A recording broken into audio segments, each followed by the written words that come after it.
Bonjour, mesdames, messieurs, Simon Béard, stratège de marché principal d'Argeo Canada. On est le lundi 16 juin. On va faire un petit tour ensemble là, des marchés financiers. Je commence souvent par l'économie parce que j'aime ça. Puis ça donne une perspective un peu plus d'ensemble. On a vu dernièrement là, les cours du pétrole s'envoler, ma foi, avec le conflit Israël-Iran. Aujourd'hui, on semble avoir un petit peu une forme de résolution du conflit ou moins d'inquiétude, disons. Donc, on est revenu sur une base de pétrole au plus aux alentours de 71.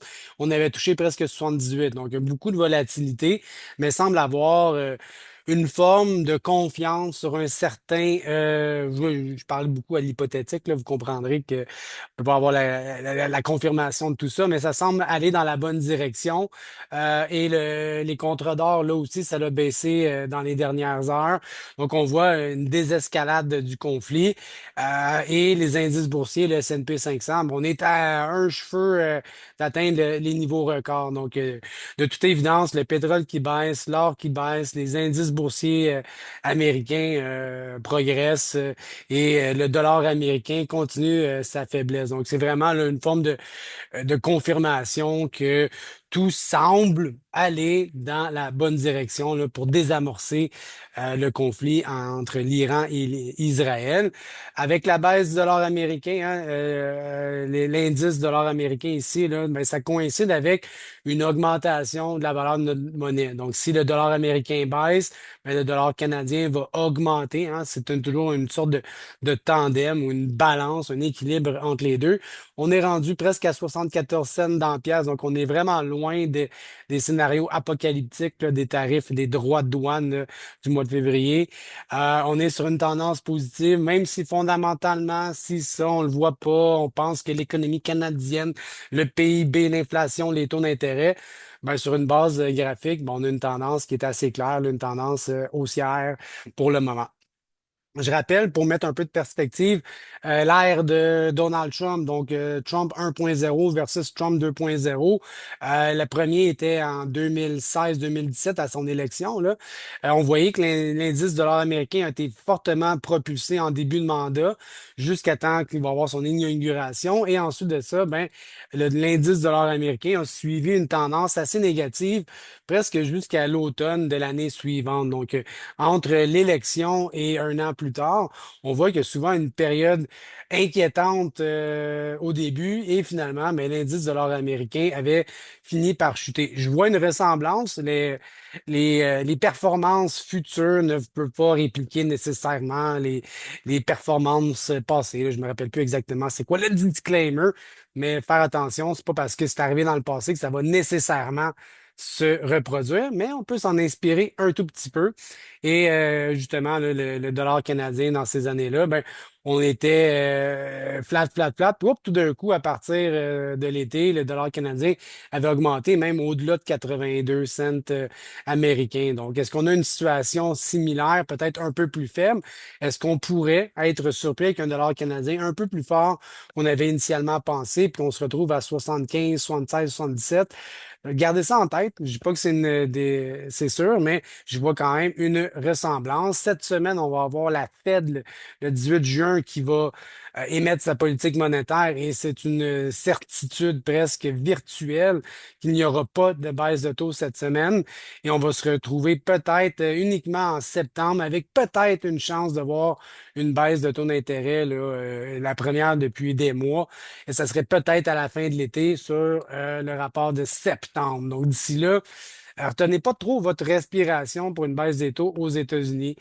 Important, biodiesel, ça c'est important, des changements là, structurels là, qui sont proposés avec le ministère de l'Agriculture aux États-Unis, le EPA, qui propose les mandats de biodiesel ici. Là. On voit qu'il y a une augmentation importante des niveaux qui sont proposés pour 2026. Donc on passe de 3,35 milliards de gallons et près, bon, je vais dire presque le double. J'arrondis drôlement, là, mais on a une augmentation massive du mandat. Hein, un peu comme dans le maïs, là, on met de l'éthanol dans le mix de gasoline, mais on veut faire la même chose avec du soya, avec sa transformation en huile. Donc, Très forte demande pour l'huile de soya. On a vu vendredi à une limite. On ouvre les marchés, bang, une autre limite. Donc, on a une hausse assez importante depuis vendredi et ça, c'est dû au mandat de l'EPA qui propose des niveaux beaucoup plus élevés qu'initialement prévus. Ça risque de faire jaser. Est-ce que ça va passer? Va-t-il y avoir des exemptions? Pour le moment, très positif cette dynamique-là. Et quand je regarde les marges hein, de trituration, c'est-à-dire j'achète des fèves de soya pour les transformer en tourteaux et en huile, ben, tout ça ici fait en sorte que, étant donné qu'il y a beaucoup de valeur dans l'huile, ben, les marges de transformation ont presque doublé depuis vendredi. Donc, c'est payant faire de la transformation si je regarde les indices boursiers. Vous voyez ici les lignes que j'ai. Cette ligne-là, c'est l'augmentation rapide depuis quoi, le mois de mars-avril, là, l'augmentation de prix pour l'huile. Les fèves aussi ont augmenté. Et là, ça ici, là, ça, c'est le tourteau, OK? Parce que si on fait beaucoup de transformations, là, on veut des huiles, on veut des huiles, on veut des huiles, ben, je vais peut-être me ramasser avec trop de tourteaux sur les marchés, puis je n'aurai plus vraiment quoi faire avec, et je vais être obligé d'aller le domper ou de l'escompter sur les marchés. Et c'est ça qui fait que la baisse des valeurs du tourteau vient affecter. Pour les transformateurs, ça ne dérange pas, même s'ils payent un peu plus cher pour les fèves ou qu'ils reçoivent un peu moins pour le tourteau, le gain qu'ils ont dans la transformation en huile est largement suffisant pour compenser ces risques-là sur les autres produits. Mais enfin, météo, ça va relativement bien. On voit ici la précipitation, donc pas de sécheresse, ça va bien. Et il annonce de la chaleur, de l'humidité. Là aussi, aux États-Unis, ça va bien. Par contre, dans les prairies canadiennes, c'est beaucoup plus sec et là, ben, ça devrait affecter probablement certaines cultures ici au Canada. Je pense principalement peut-être au Canada. On va regarder les graphiques ensemble plus tard. Sinon, lundi, progression des cultures. Le maïs ici, les conditions 59-13, ben, ma foi, c'est très bon. Ça s'est même amélioré un peu d'une semaine à l'autre. Donc, ça va bien dans le maïs. Je regarde le soya. C'est une des premières conditions. Oups, ça l'a baissé un petit peu. C'est pas grave, grave. L'année passée, c'était 70 de bonne ou d'excellente. Là, je suis à 66. C'est pas une catastrophe, mais c'est pas aussi beau que l'année passée. OK. Et la récolte de blé d'hiver, elle est un peu en retard. Normalement, on a 16 de fait. On est à 10. Pas d'inquiétude nécessairement, mais un peu de retard dans les récoltes de blé d'hiver. Généralement, on voit que malgré tout ça, là, les prix des récoltes sont relativement faibles. On voit un petit peu un regain ici dans le soya avec la hausse qu'on a connue depuis 2 jours. Mais généralement, si je regarde depuis un an, on a du maïs et du soya, je dirais largement escompté sur les valeurs d'une année à l'autre.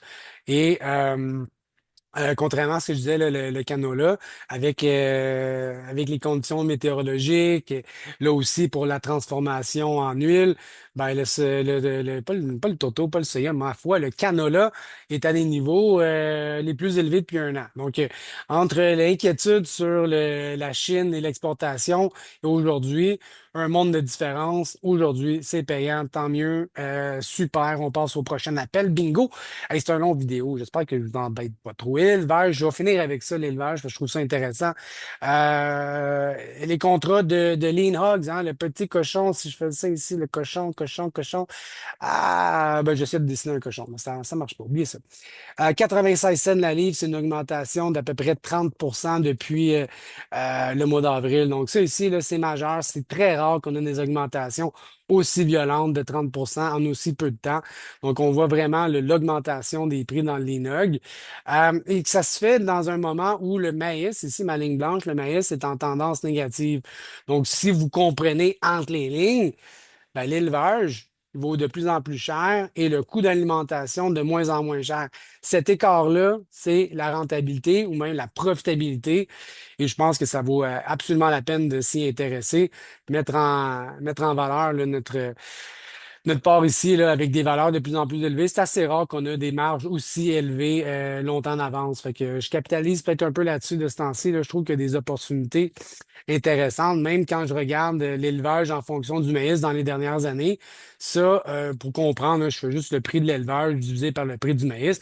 Ça me donne un peu le pouls entre mes revenus et puis mes coûts.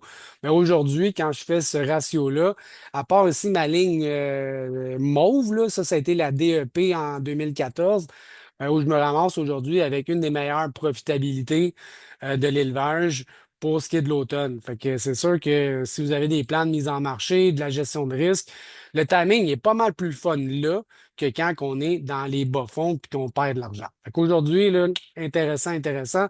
J'amène ça à votre attention parce qu'on ne sait jamais. En 2017, on avait quelque chose qui se ressemblait, à même continué d'augmenter, puis finalement, vers la fin de l'été, déception. L'élevage est élevé, le prix du grain a bougé. Finalement, ce qui devait être très rentable, il a été un peu moins. Fait que, je mets un petit astérix ici là, pour que ça allume des petits voyants lumineux là, pour la gestion de risque du marché. Donc, c'était pas mal la fin. Je suis nul là-dessus, c'est bizarre. Et ben voilà, les amis, on se parle à bientôt. Bye bye.